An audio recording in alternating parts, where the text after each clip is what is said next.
E uma notícia preocupante que nós vamos ler aqui para vocês é essa. Resolução número 34 do Conselho Nacional da Política Criminal Penitenciária, vinculada ao Ministério da Justiça do governo Lula, determina ações que perturbam e atrapalham a pregação do Evangelho nos presídios. Isto mesmo. O Ministério da Justiça, com seus conselhos do governo Lula, estão tentando impedir a pregação, a divulgação, o proselitismo dentro dos presídios. Não apenas isso, mas as igrejas que existem dentro dos presídios não poderão mais receber dízimos dos seus afiliados, de seus membros. Isso também foi proibido pelo conselho ali do Ministério da Justiça, né, que é presidido pelo ex-ministro Lewandowski. Veja o que aconteceu. A resolução número 34 do Conselho Nacional de Política Criminal Penitenciária gerou um sentimento de revolta entre os parlamentares que compõem a Frente Parlamentar Evangélica do Congresso Nacional. No dia 24 de abril, publicou um documento que recomenda a proibição. Veja bem, a proibição do proselitismo. O que é proselitismo? Conversão de uma pessoa de uma religião para outra. Isso é proselitismo, ok? Então, proselitismo é quando eu quero converter uma pessoa à minha religião. Então, isso foi proibido. Em nota, o Ministério da Justiça afirmou que o objetivo da resolução é definir diretrizes e recomendações para assistência socioespiritual dos presídios. Eu vou ler depois essa resolução para você ver se ela não tem um destino específico. É claro, essa resolução é destinada aos evangélicos, porque eu nunca vi uma religião afro indo ao presídio pregar. Dificilmente um grupo católico indo ao presídio pregar. Testemunho de Jeová, Mormon, ou qualquer outro tipo. Pode ser até que tenha, os adventistas possam ir, né? Os seguidores das religiões orientais, como o budismo, Hare Krishna, pode até ser que exista entidades como essa que fazem um tipo de pregação proselitista das suas religiões, ou muçulmano. Eu não vejo um muçulmano na rua distribuindo um folheto muçulmano. Então essa resolução, ela tem um direcionamento. Essa resolução, ela tem um caminho específico. Aqui, assim como aqui no Rio de Janeiro, no ano de 2014, foi proibido a pregação do evangelho nos trens. Eu já preguei no trem, eu sei o que é isso. Eu já tive a oportunidade de ministrar num trem cheio, indo para Campo Grande. Então, eu quero dizer para vocês que essa resolução tem uma direção e é contra os evangélicos. E eu fico pensando em você que votou no PT, você que votou no Lula, você que fez o L, você que escolheu esse presidente corrupto que foi preso, condenado em 3 instâncias, foi condenado pelo STF, e outras instâncias, outros juízes, mais de 12 juízes condenaram este homem, e este homem foi recolocado na presidência da República.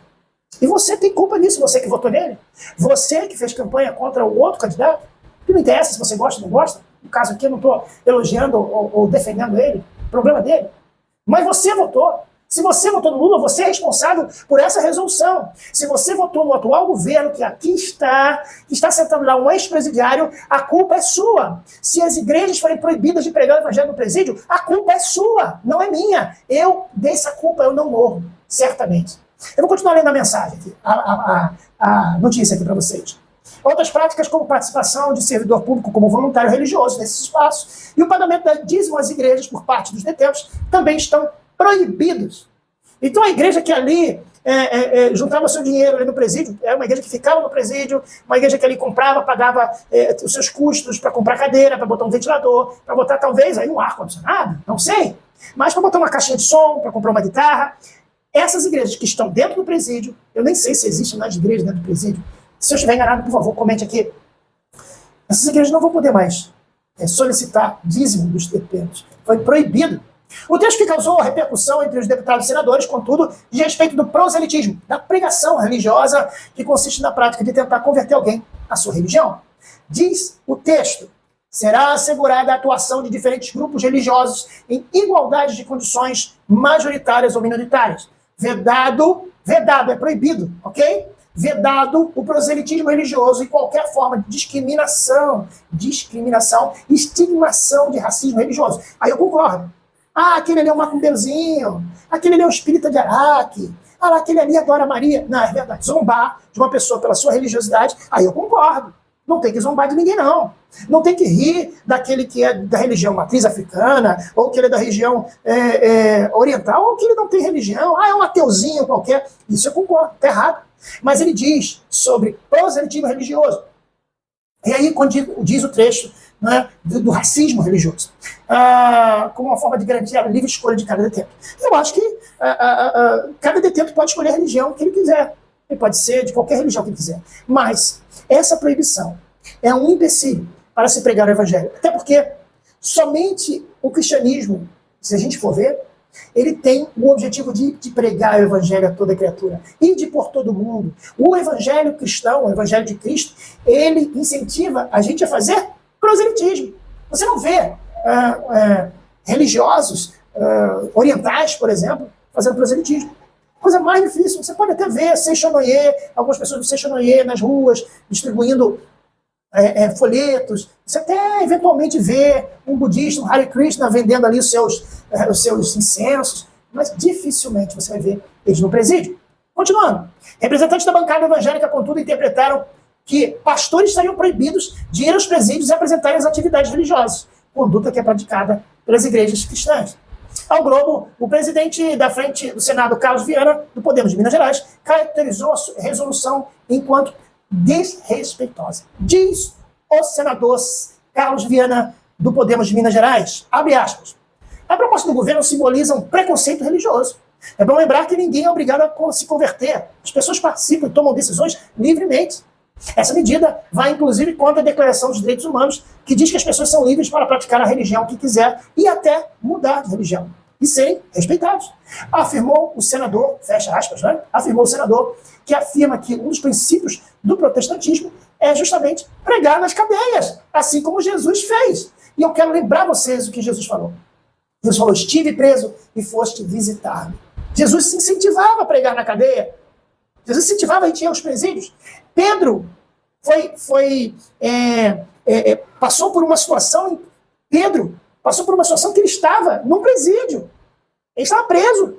Quando o terremoto, né? Paulo cantava louvores, de cabeça para baixo, em um presídio, em uma cela, em um local onde os presos ficam. José, do Egito, recebeu a revelação do sonho aqueles homens que trabalhavam com o faraó num presídio. Então a pregação da palavra no presídio ela é essencial para o cristão, principalmente para o protestante. O Conselho Nacional de Política Criminal da Presidência da Penitenciária... O Conselho Nacional de Política Criminal e Penitenciária do Ministério da Justiça proibiu que levemos a palavra de Deus nos presídios. O que revolta não é apenas a perseguição, mas os esforços para impedir que a palavra de arrependimento e perdão seja espalhada para os que precisam, disse o senador. O impasse gera uma nova guerra entre o presidente do PT e os evangélicos. Desde o início do governo, líderes reclamam da ausência de proximidade do Palácio do Planalto, enquanto pastores ligados ao ex-presidente Jair Bolsonaro mantêm críticas ao petista. Vamos ver aqui a resolução do Ministério da Justiça. Está escrito assim. O Conselho Nacional de Política Criminal Penitenciária do Ministério da Justiça e da Segurança Pública editou e aprovou no último 24 de abril a resolução número 34, reunião ordinária com o objetivo de definir diretrizes relativas à assistência sócio-espiritual e à liberdade religiosa das pessoas privadas de liberdade. A resolução tem como premissa a inviolabilidade e liberdade da consciência e de crença, o livre exercício de cultos religiosos e a prestação de assistência religiosa nos espaços de privação de liberdade, são os presídios. Um dos pontos do documento diz a respeito da vedação do proselitismo religioso no âmbito dos estabelecimentos penais. O trecho já constava na resolução CNPCP número 8, do dia 9 de novembro de 2011. O texto deixa claro, no entanto, que as pessoas privadas de liberdade têm assegurado o direito de mudança da religião, consciência ou filosofia a qualquer tempo. Veja bem, meus irmãos, é um texto muito perigoso, porque ele diz, você pode continuar tendo igreja no presídio. Os pastores podem continuar a visitar os seus fiéis, mas ele não pode pregar para um fiel católico. Ele tem que reunir apenas com aqueles que já são convertidos. Isso é frear a pregação do evangelho. Veja que, de uma forma muito sutil, eles não estão proibindo que haja cultos no presídio. Você vê que a resolução, ela não proíbe culto no presídio. Você pode manter a igreja no presídio. Pode continuar tendo igreja no presídio. Pode continuar tendo culto no presídio. Pode continuar tendo congresso de homens no presídio. Pode ir pregadores no presídio. Mas eles não poderão mais convidar um outro presidiário que é de uma outra religião. Porque é considerado racismo religioso para o Ministério da Justiça. E eu fico pensando em você que fez o L. Você que escolheu o presidente Lula. Com que cara você está aparecendo na igreja? Ou tendo uma conversa com seu irmão? O que você vai explicar para ele? A sua escolha causou isso. E mais uma vez eu digo para você, a culpa é sua. Você votou? Presidente Lula? A culpa é sua. Meu amigo baiano, talvez você não assista nunca mais o programa Pode Cristo, mas eu quero dizer que se o evangelho está sendo proibido de ser pregado, e quando eu digo pregado, é a conversão de pessoas de outras religiões dentro do presídio. Se isso está sendo impedido, a culpa é sua. Vamos lá? Muito obrigado por você ter ficado aqui no programa Pode Cristo, que apresentou várias matérias interessantes. Fique agora com a nossa última parte do nosso programa, que é o Claquete para todo o Brasil. Falando sobre cinema, séries, mundo pop e muita coisa legal. Obrigado, gente. Até a próxima sexta-feira. Tchau. Paz.